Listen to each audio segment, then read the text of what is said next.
For the next 30 minutes, we will explore the unexplained. From mysteries beyond our galaxy to ghostly phenomena in our own backyard, we will dive into our psychic abilities and explore everything from conspiracies to the just plain weird. Welcome to 30-odd minutes. If the truth is out there, we will find it. But only by sheer accident. Hey! Yeah. Greetings from the mothership, Earthlings. It is great to be with you. We are beaming to you live, hovering in space above your planet, as you can see. And tonight we're talking about aliens, abduction, contact. I am excited. We have incredible photos that are going to blow you away, and a video clip too that's just going to rock your world, as we do every week, as we try to do. Of course, I want to say hello to our control room tonight. The lovely and talented Matt, Andrew, and Sarah are here. How are you? Hey, not too bad, Jeff. Not too bad at all. Everything stable? Yeah, pretty much. Relatively, yeah. Even keel. All right, good. At least with the ship. Us, that's another story. Speak for yourself. Totally true. So jump on our chat room at 30oddminutes.com and follow us on Twitter at 30oddminutes.com. And you can tweet live during the show. If you say something clever enough, it might even appear on the screen right below us, which is awesome. Only if it's clever. Yeah, good. Hey, so we got emails and tweets this week. Please, Sarah. Yeah, first I want to give a shout out to NLTV in North Liberty, Iowa, one of our stations that picks us up live on their cable station. So thanks for having us. Love it. Iowa, not Idaho. Iowa. And we posted a question. Finish this sentence. What I love most about 30 Odd Minutes is, and we got a lot of cute responses. One is from Tammy Ellison, who says all of the oddballs. Oh, yeah. Of course. Right? Thanks, Tammy. Christopher Gilner said the pheasant dresses and guitar lessons. No, wait, can I change my answer? Please. Nice. And then we got Cheryl Seeley, because it's odd like me, which doesn't make me feel so alone in this crazy world. Aw. Thanks, guys. We have the best fans ever. We do. Seriously. We totally do. Thanks for not reading the Pro Jeff one. Yeah, we got a lot. Let's skip the pro Jeff Come on. one. His All head right. will float up to the ceiling. Fine. I'll read them later. So here's what's cool. Our next show is going to be live episode. Actually, not our next show. A couple from now, we're going to be doing a live episode in Gettysburg, and it's going to be amazing. We're taking 30 odd minutes on the road this year. We have at least 5 scheduled so far at various conferences around the country. It's going to be amazing, so you can actually come see the mothership. Well, not really see it. It's usually cloaked, but we'll get to that. Okay, so tonight, aliens, UFOs. There are many people throughout the world who believe they've had contact with extraterrestrials. Not just seeing a UFO, I mean actual contact with alien beings. And for some, this isn't a one-time thing. Tonight's guest says since December of 2000, he's had many UFO sightings and contact with beings from another world. During this mission, you're going to see some incredible photographs and a video clip that will leave you breathless. He's the author of numerous books, including Messages, The Orion Regressions, and his latest book, Answers, the World's Most Documented Extraterrestrial Contact Story Continues. You've seen him on Larry King Live, Fox News, Entertainment Tonight, the Sci-Fi Channel. I could go on and on. Lots of radio and television networks. Please welcome live from Colorado, Stan Romanek. Yay! How are you, sir? I'm doing good. Thanks for having me on. All right. Thank you for coming on. Not your first time aboard a spaceship, I know. So we're going to get to that. Here's the thing. It blew me away. I got an email from Stan just a couple hours ago saying, I took this picture the other day. We're going to show it. We're going to get to that. But incredible that this stuff is happening to you steadily since December 27th, 2000. Let's start there. Take us back to Red Rocks, Colorado. Beautiful place. Here's a picture. What happened December 27th, 2000? I met my wife online, and she lived in Nebraska. I lived in beautiful Colorado, and I wanted her to come visit me. And I thought I'd go up to the beautiful Rocky Mountains and videotape the surrounding area, send her some nice chocolates and some flowers, and maybe she'd come. Well, on my way up to videotape the surrounding area, there were some cars pulled off to the side of the road as I got close to the foothills, and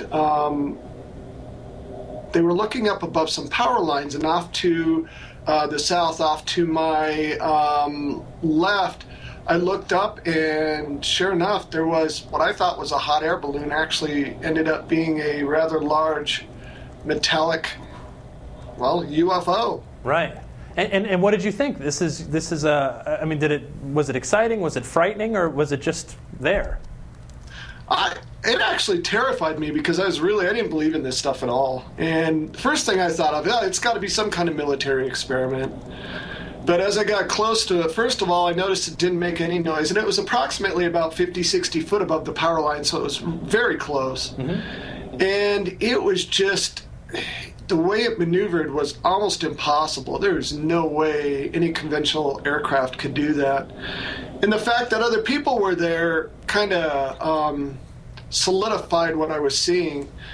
I got my video camera out. Luckily, I had my video camera with me at the time, and I thought, nobody's going to believe me. So, I started videotaping this object, and it slowly kind of maneuvered back and forth and then just corkscrewed away.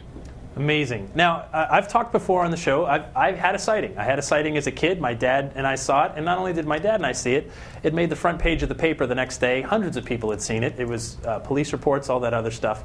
So I know what you're going through when you have the sighting. For me, I was just in awe. I thought, this is amazing. This is incredible. I didn't feel threatened. I watched it until it was over the hill and I couldn't see it anymore. And so I understand, especially that first contact. But this happens again. Take us fast forward ahead, not too long. September 1st, 2001. You said something was following you? It was. Well, we had a situation where we drove to Pennsylvania, and I picked up my wife, who was my girlfriend at the time, and I had some business out there, and I was with my wife and my best friend. And on the way there, we thought we saw something, but on the way back, there was no doubt there was a UFO pretty much following us through 2.5 states. And then in September, was it September 21st?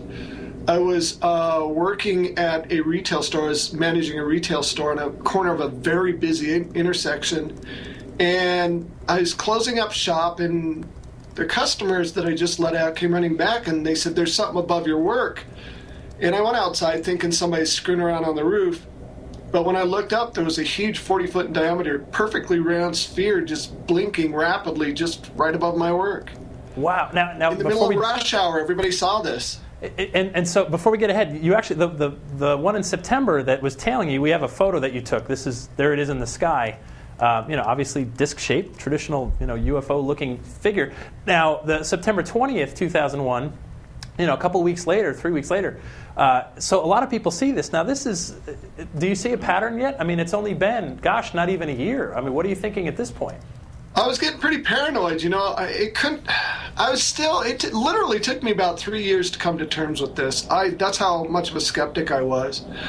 But really what makes my case so different compared to everybody else is most of the stuff that happens only seems to happen with a lot of people around. And I'm talking, high caliber media people and you name it, radio talk show hosts. It doesn't matter. They've all seen things. Question is why. I wished I knew. Yeah, well, I mean, it's something this advanced, we're not going to know. But so after that seeing that craft above your work, I understand you believe you had your first visitation that evening, correct? I did. In fact, this object was just hovering there, and there were winds coming out of the west, and this thing was not moving. Eventually, it just kind of slowly floated away and disappeared, and I locked up my store, and I quickly drove home because I was getting kind of paranoid. I didn't want anything to happen, so I was supposed to go out to dinner that evening, and I was...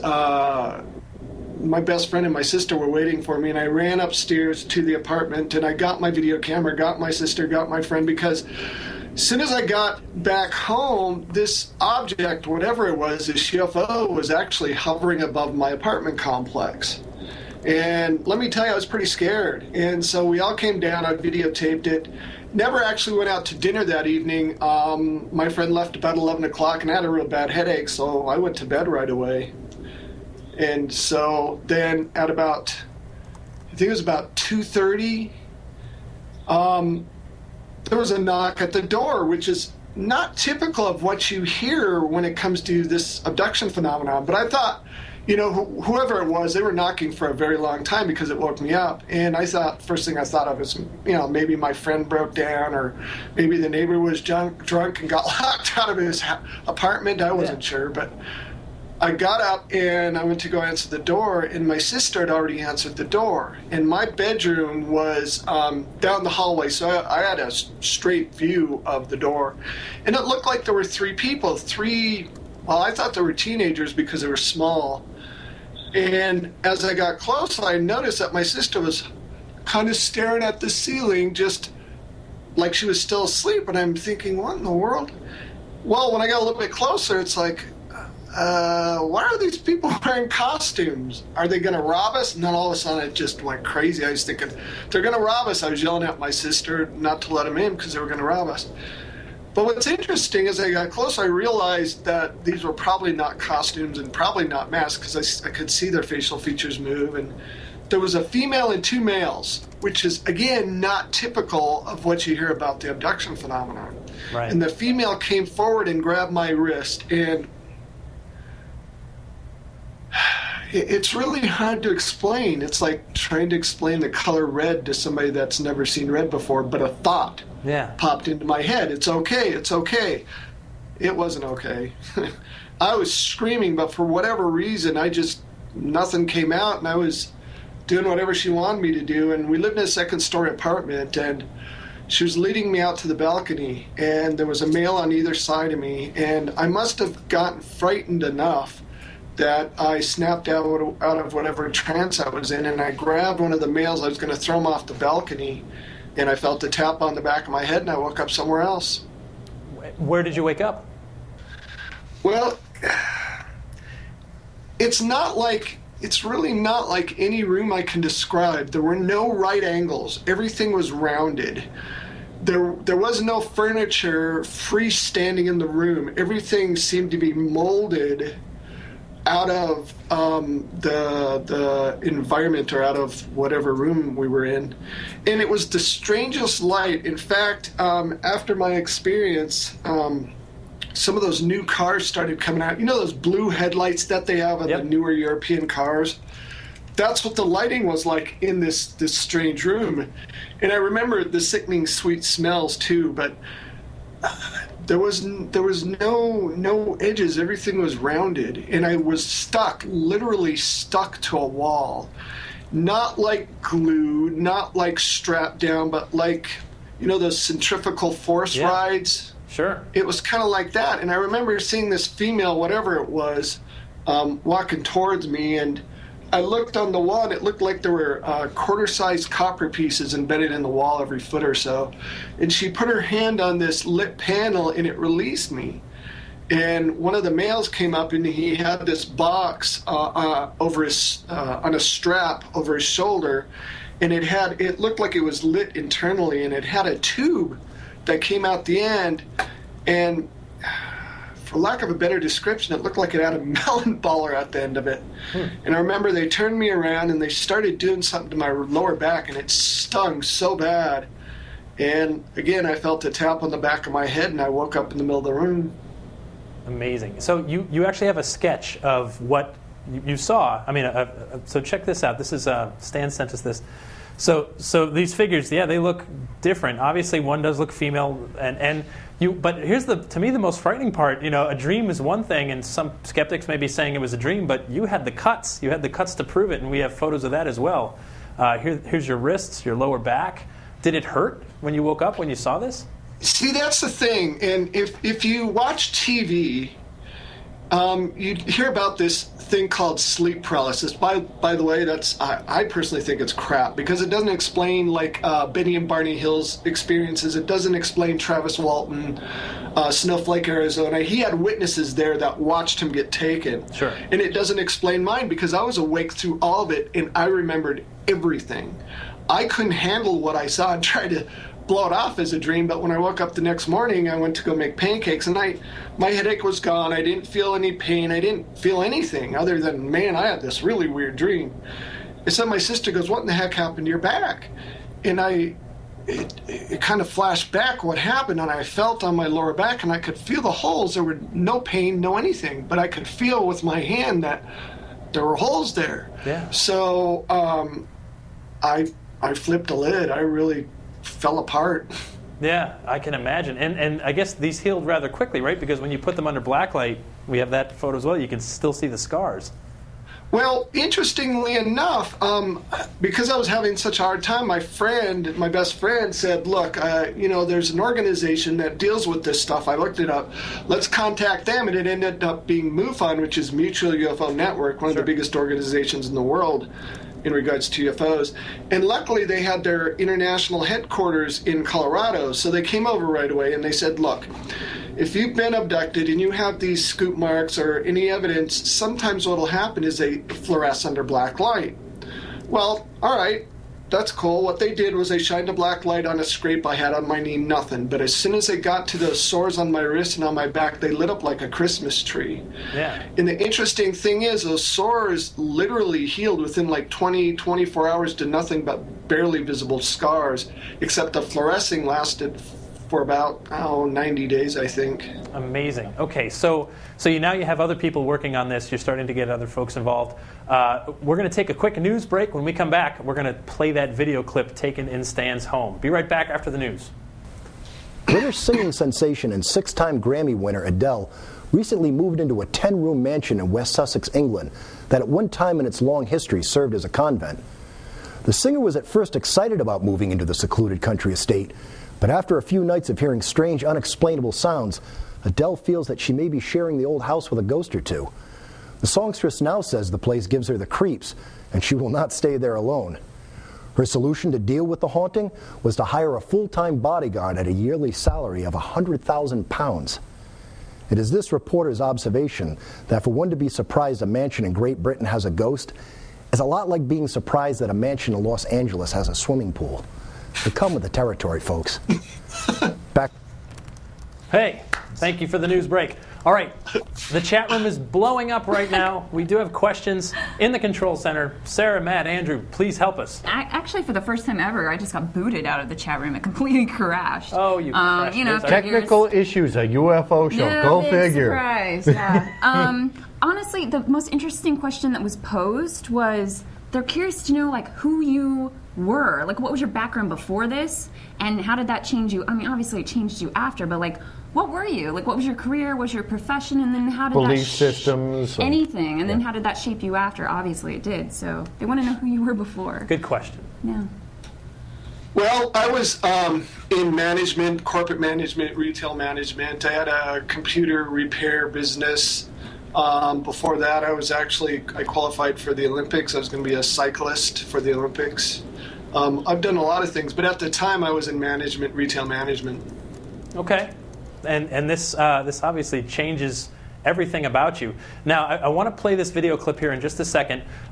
We remove the audio so we can talk over it as it plays. And can you set this up for us? This was July 17th, 2003. Talk to us. You believed you had a peeping Tom? Is that correct?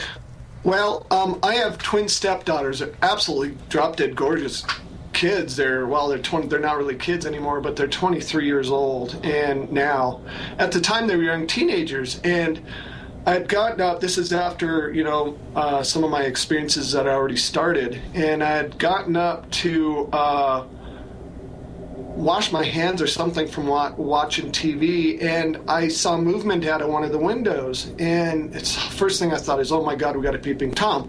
Well, this went on off and on for over 3 months. We called the police, we let the neighbors know. We even set up traps outside the window, so if we hear noises, I had a bat by the door. Yeah. Well, one of the researchers involved in my case said, hey, you've got a video camera. Why don't you just turn it on night shot, point it towards the window you see the peeping Tom at, and maybe you can catch him and call the cops.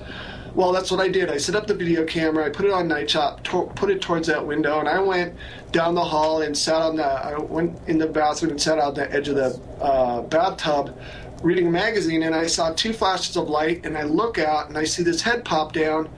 Okay, let's hold on 1 second there, Stam. So here's the clip. So there's the first flash of light. Yeah. Okay, and then take it from there. Well, then there's a second flash of light, and then if you look down, I see this person, what I thought was a person, drop down like he was looking in our window. Yeah, And then I come running out there, and you'll see right at the bottom of the window there. Here it comes right now. Yep, right at the bottom of the window. You obviously see, I mean, it looks like the traditional gray, the big black eyes, the round head right at the bottom, kind of turning around. And you can see him blink, and you can see his facial features move. But more importantly, the researchers noticed that the infrared on the camcorder actually reflects off his retina on, it would be this eye, I guess. Right. So pretty creepy. Yeah, and it's going to come up again one more time here, and then we'll see you run in at the very end. There it is again. I know our folks at home can see it clearer than you can, and it disappears. Now, did you see this from the house, or did you only see it on the playback? I saw something, and it ducked down because it saw me looking out the bathroom door. Right. My wife thinks that's the funniest thing because I run away like a little girl, because when I see this thing outside, I first thought it was like a little kid running toward the backyard, and it clipped the bush, and then it turned and looked at me, and I knew it was something bizarre. So now it's been close to 3 years. You've had the sightings, repeated sightings. You've had the abduction experience, and now you've got a peeping alien Tom. That looks like it might have even winked at you. My God, At what point do you say, why me? I said that a long time ago. Okay. That's $1 million question. People who go through these experiences,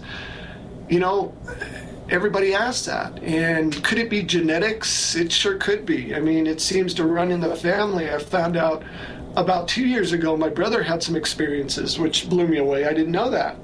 And then it just continues. Even now it continues for whatever reason. Right. And here's the other amazing thing, and we got this from your website, stanromanek.com, and there'll be links from ours, of course. Talk to us about these equations. You're starting to write out complex equations like this one in your sleep. What do you make of this when your own hand starts writing this? Well, it started, I was really having a hard time with this, like I said before, and MUFON said, look, we got to get you help, and we think it would be a good idea for you to go under hypnotic regression. I said, okay, I'll do that. Well, the first hypnotic regression I went under was with a person named Deborah Lindemann, very, very competent hypnotherapist locally here in Colorado. And she asked me, during the regression, she goes, well, do you remember any symbols? I said, yeah, I've got tons of them. I could just write them down. So she handed me this rather large pad of paper, and I just started. Within like 20 seconds, I wrote this long thing of equations. Now, you have to understand, unfortunately, I am severely dyslexic, and going to school is pretty tough for me. And I have, if I'm lucky, maybe a 4th or 5th grade math level. And believe it or not, even though I'm an international best-selling author, I can't spell worth a darn. I have to use spell check. So that being said, when I came out of the regression and I looked at this, I started bawling, thinking I'm great, I'm going crazy, I'm writing gibberish. But when they sent it off to, some of the top physicists, they're saying, man, this is very advanced. We don't know what this is. Some of it, one of them was actually a structure, an electron structure for an element that didn't exist at the time. Wow. And that's, and this is coming out of your head, your hands somewhere. And, boy, really, this stuff starts to compound. So the years go on, and it's not just disc-shaped UFOs anymore, right? You're seeing the black triangles. We've got a picture of that, including one that you saw days ago. That's one of them. You can see taken right through his window. And then tell us about this. You sent me this just this afternoon. You took this, 2-3 days ago, right there? I did, believe it or not. I was on the radio for a European TV show, or not TV show, radio show out of Rome. And I was sitting back in my chair, and I see what I thought was a plane, except the plane isn't moving. So I'm looking at this. It's like, oh my gosh, it dropped straight through the clouds. And I grabbed I couldn't find my camera, so I got my cell phone, and I got a picture of it and sent it to you. All right, I want to ask our own Matt Moniz here, our resident ufologist. Matt, does this sound similar to other cases you've worked on when you're dealing with abductees? Oh, yeah. Good answer. No. A lot of the points that he's been bringing up have been a constant in a number of different cases that I've been involved with that are not made public, but also a number of cases that I've worked on that are very public. So, yes. This many sightings and contacts? Yes. Wow. Okay. So, Stan, what do you think? Does this open something up once you've been, once they've caught you, they want to keep catching you? Have you drawn any conclusions? I have. I think there's it's my opinion, that's all it is, but there's good and bad out there just like there's good and bad here. There's multiple things out there with multiple agendas. Some experiences are bad, some experiences aren't.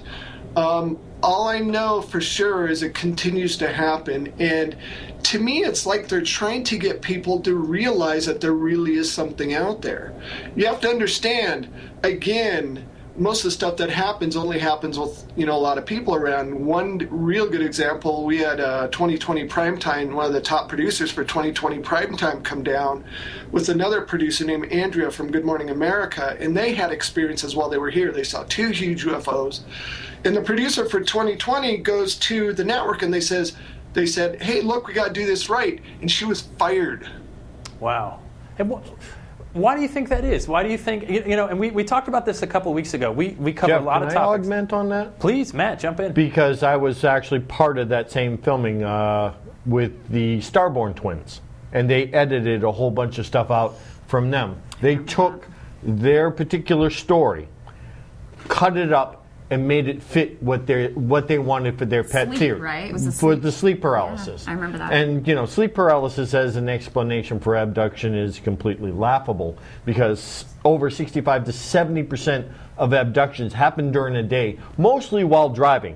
And granted, there are plenty of people that will fall asleep while driving.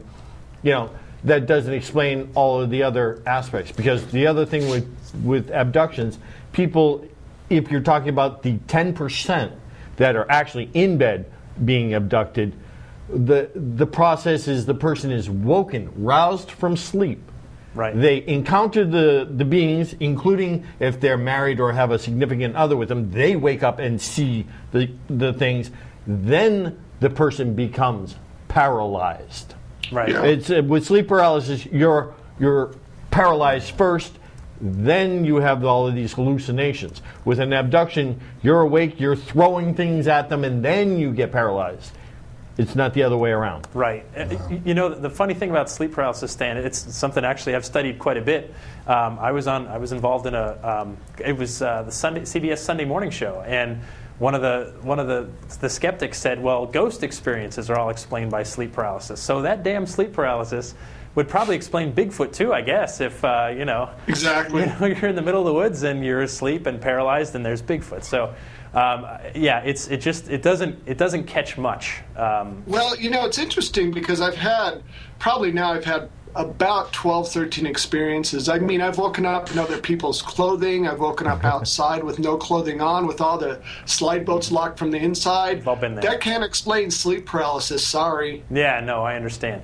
Stan, we only have about a minute or so left, but talk to us about what you're doing. You're obviously writing books. You're getting the word out there. You're speaking at conferences, and I'm sure you're finding you're not alone. I mean, how many people are coming up to you saying, "Hey, this happens to me"? A ton, all the way from 3-star generals to you name it. I mean, even some of the researchers I have involved in my case are ex-naval intelligence. So this is a big deal, and people need to get prepared, because I think the truth is going to come out soon. And that's what we're all after. I mean, that's what this is all about, the discussion, because there's so many things going on. There's millions of witnesses around the world that are having similar experiences, and something's lining up for them. And so I think the more we talk about it, we talked about this a couple of weeks ago, where it's kind of okay to talk about ghosts now, because the ghost shows made the subject so popular, it's out of the closet. But UFOs still have a little way to go. Hopefully we're doing one small part here tonight on 30-odd minutes. Mm-hmm. Stan Romanek, thank you so much for joining us, talking about your very personal experiences, and we'll be seeing you soon. We'll have to catch up with you in Gettysburg. We'll do 30-odd minutes live and jump in with you again. And again, Sounds we'll have good. links to you and your books, and incredible topic. Thank you so much. Thank you. For the oddballs, for all of us, to all of you, thank you for joining us on the Mothership. Until next time, stay odd.